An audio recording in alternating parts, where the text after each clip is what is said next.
नमस्कार। ले चल मुझे भुलावा देकर मेरे नाविक धीरे धीरे। इन पंक्तियों से आप ये पहचान ही गए होंगे कि आज मैं छायावाद के युग प्रवर्तक, बहुमुखी प्रतिभा संपन्न महाकवि जयशंकर प्रसाद की बात कर रही हूँ और उन्हीं के काव्य संग्रह लहर से एक अनुपम उत्कृष्ट जागरण गीत बीती विभावरी जागरी को लेकर प्रस्तुत हुई हूँ। इस गीत का प्रारंभ प्रभात की वेला में एक रमणी के द्वारा घट डुबोने के रूपक से की गई है।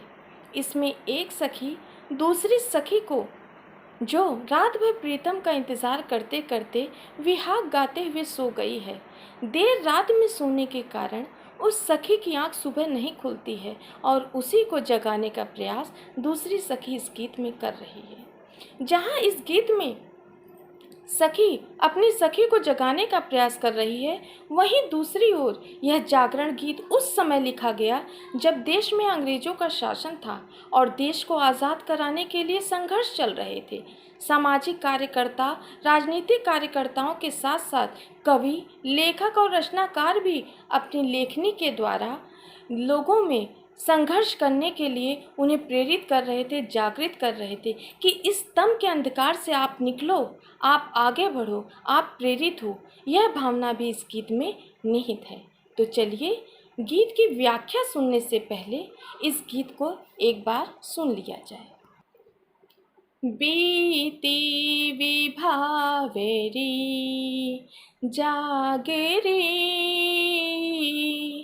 बीती विभावरी जागरी, अंबर पनघट में डूबो रही, अंबर पनघट में डूबो रही, तारा घट उषा नागरी, बीती विभावरी जागरी। खग कुल कुल कुल सा बोले रहा, किस लय कांचले डोले रहा, खग कुल कुल कुल सा बोले रहा, किस लय कांचले डोले रहा, लो यह लतिका भी भर लाई, लो यह लतिका भी भर लाई, मधु मुकुल नवल रस गागरी, बीती विभावरी जागरी, बीती विभावरी जागरी। अधरों में राग अमंद पिए, अलकों में मलयज बंद किए, अधरों में राग अमंद पिए, अलकों में मलयज बंद किए, तू अब तक सोई है आली, तू अब तक सोई है आली, आँखों में भरे विहागरी, बीती विभावरी जागरी, बीती विभावरी जागरी। चलिए अब इस गीत के बाद इस गीत की व्याख्या देख लेते हैं।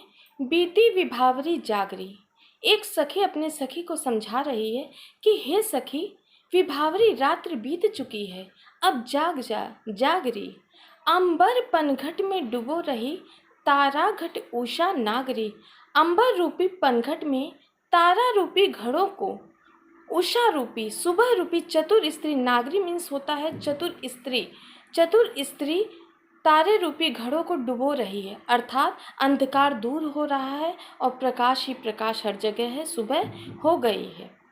खगकुल कुल कुल सा बोल रहा, खगकुल अर्थात पक्षियों का वंश, कुल कुल कलरव करने की ध्वनि अर्थात चहचहाना, खगकुल कुल सा बोल रहा, पक्षियाँ सुबह सुबह चहचहा रही हैं, किस लय का अंचल डोल रहा है। सुबह सुबह प्रातः मंद बयार बहती है, उसी से कोपलें पत्तियां सभी हिल रही हैं, सभी मग्न हैं।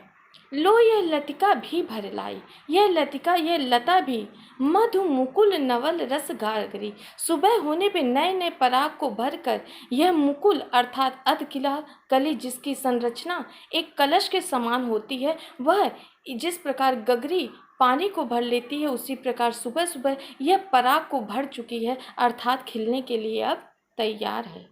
अधरों में राग अमंद पिए, चूंकि सखी जो है अर्धरात्रि को सोई है, वो भी प्रीतम का इंतजार करते करते, तो जो कल्पनाएं उसने रात भर कर रखी हैं वो उसके अधरों पर, उसके मुखमंडल पर साफ दिखाई दे रही कि क्या क्या उसने कल्पना की। अभी वह प्रेम में डूबी हुई है। अधरों में राग अमंद भरे, उसके होठों पर अभी भी वह प्रेम का राग भरा हुआ है। अलकों में मलयज बंद करे, अभी वह सुबह होने से जो सुगंधित हवा चल पड़ी है वो उसके बालों में घुल चुकी है। उसे यह एहसास हो चुका है कि सुबह हो चुकी है, लेकिन फिर भी वह आलस के कारण क्या है, सोई हुई है। तू अब तक सोई है आली, लेकिन फिर भी तू अलसा कर अभी तक सोई हुई है मेरी सखी। आंखों में भरे विहागरी, उन्हीं स्वप्न को लेकर सोई हुई है, जबकि तुझे भी यह एहसास हो गया है कि सुबह हो चुकी है। बीती विभावरी जागरी, इसलिए हे सखी रात्रि बीत चुकी है, आप जाग जाइए। इस कविता के अतिरिक्त, इस व्याख्या के अतिरिक्त इसमें बहुत सारा काव्य सौंदर्य भी है जो मैं अब आप लोगों को बता रही हूँ। इसमें अंबर में पनघट का, घड़े में तारों का और एक उषा में चतुर स्त्री का रूपक बांधा गया है। खगकुल कुलकुल में यमक अलंकार है, जहाँ पर कोई शब्द दो या दो से अधिक बार आए परंतु उनके अर्थ अलग अलग हो, वहाँ पर यमक अलंकार होता है। इस परिभाषा के अनुसार एक कुल का अर्थ पक्षियों के वंश से है और दूसरे कुल का अर्थ पक्षियों के चहचहाने से है। छायावती काव्य की एक प्रमुख विशेषता यह रही है कि ये प्रकृति वर्णन करते हैं और प्रकृति वर्णन के साथ साथ उसका मानवीकरण भी करते हैं। इस पूरी कविता में आपको मानवीकरण अलंकार का मिलेगा। मानवीकरण का अर्थ यह होता है जब जड़ वस्तुओं पर चेतन का आरोप कर दिया जाए और वह एक सजीव वस्तु के भांति क्रियाकलाप करने लगे, तो वहाँ पर मानवीकरण अलंकार होता है। इसमें माधुर्य गुण है, जैसा कि आपको इस गीत से ही स्पष्ट हो रहा है, इसके शब्दों से स्पष्ट हो रहा है। मधुरता है, प्रेम भावना है, जागरण है, एक सखी का दूसरी सखी को मनाना है, आदि बातें हैं। अगर आपको मेरा यह पसंद आया हो वीडियो तो इसे अपना आशीर्वाद और प्यार प्रदान करें। धन्यवाद।